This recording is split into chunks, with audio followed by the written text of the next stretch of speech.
Well, hi there, friends. Today's story is The Sugar Plum Scary, written by Kieran Murtaugh and illustrated by Emmy Ordaz. Chapter 1. Sugar Plum, the tooth fairy, swooped into the bedroom and landed on the carpet. Her best friend, Lemonade, watched from the windowsill. Go on, whispered Lemonade. Get the tooth. Sugar Plum was a very clumsy tooth fairy. She tried her best to be quiet and tiptoe like the others, but she found it too hard. Her missions always went wrong. This time she was going to get it right. She took off into the air. Sugar Plum clattered into the bedside table. Oops! The boy twitched and rolled over, but kept on snoring. Phew! Sugar Plum's theory took off again and landed on a teddy bear's tummy. Squeak! Sugar Plum held her breath, but the boy kept snoring. Double phew! Sugar Plum stuck her arm under the pillow and felt for the tooth. She pulled it out and waved it at Lemonade. Got it, she said, dancing gently on the pillows. Just then a speck of dust tickled Sugar Plum's nose. She sneezed an enormous sneeze.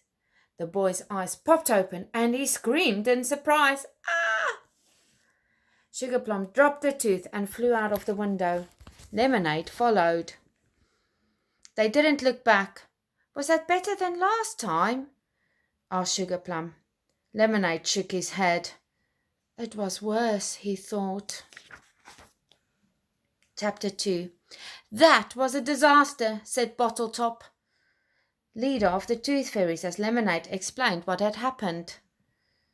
This isn't the first time, is it, Sugar Plum? Sugar Plum shook her head.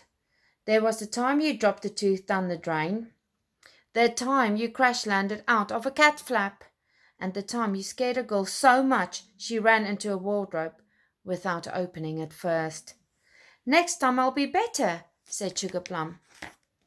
I'm afraid there won't be a next time, said Bottle Top. Not everyone can be a tooth-collecting fairy, Sugar Plum. I found it very difficult myself. One of my wings is smaller than the other, so I always fly in circles. Bottle Top shuddered. Oh, what a disaster, he said, but I found the job for me, and you will find yours. I'll help, said Lemonade. Sugar Plum smiled at her best friend. She was glad to have someone so kind on her side. Then that's settled, said Bottle Top. We'll find the right job for Sugar Plum and all live happily ever after. I really wanted to be a tooth-collecting fairy, said Sugar Plum, but I'm terrible at it. I've been telling you that for years, sneered Veruca from the other side of the room. You're more scary than fairy. That's what I'm going to call you from now on. Sugar Plum Scary. Lemonade gave Veruca an angry look. Veruca had never liked Sugar Plum. Don't listen, Sugar Plum, Lemonade said. We'll find the right job for you. I'm sure of it. For the next few days, Lemonade tried to find Sugar Plum a job. There was Chief Wing Sparkler. It was a disaster. Tooth Polisher. Yeah, you guessed it. Double disaster. Fairy Dust Collector. Double, triple disaster.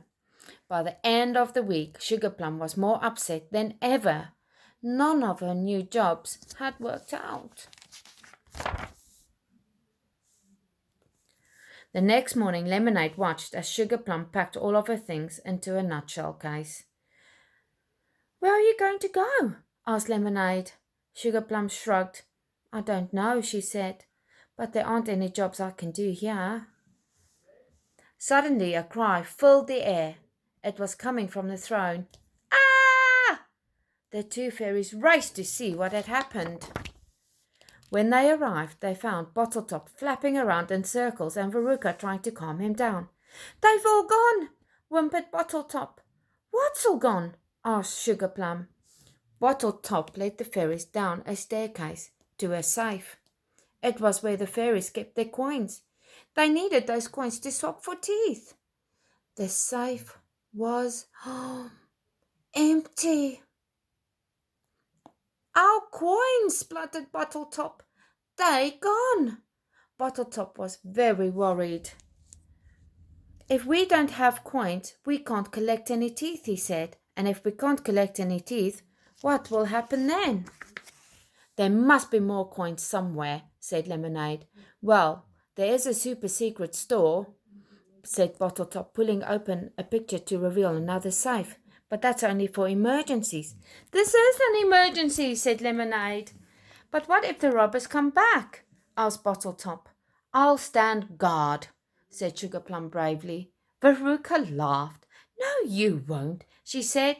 This is a job for a real fairy. I'll stand guard. And so that night Veruca guarded the secret store. Help! Help! Sugar Plum was fast asleep when she heard the cry. She leapt out of bed to see what was happening.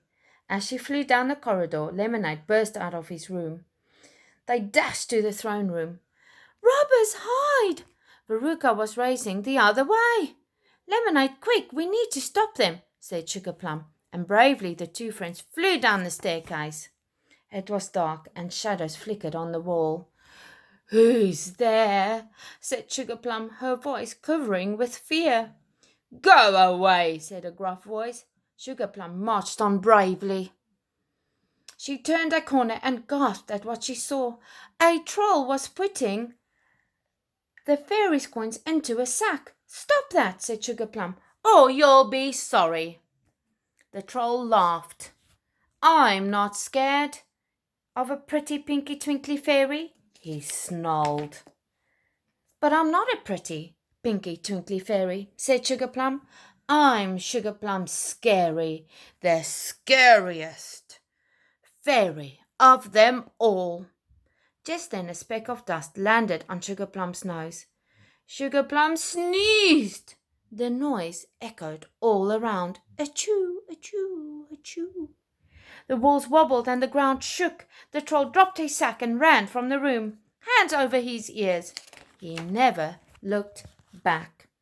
The next morning there was a grand ceremony in the throne room. Bottletop gave Sugar Plum a green sash, saying, Chief Fairy Guard. Sugar Plum beamed with pride. Thanks to you, tooth fairies can once again collect teeth in peace. I knew we'd find the right job for you in the end, said Bottletop. Everyone clapped. Yes, even Veruca. From that day on, nothing stopped the fairies from collecting teeth and leaving coins. All thanks to the clumsiest and bravest fairy of them all, Sugar Plum Scary.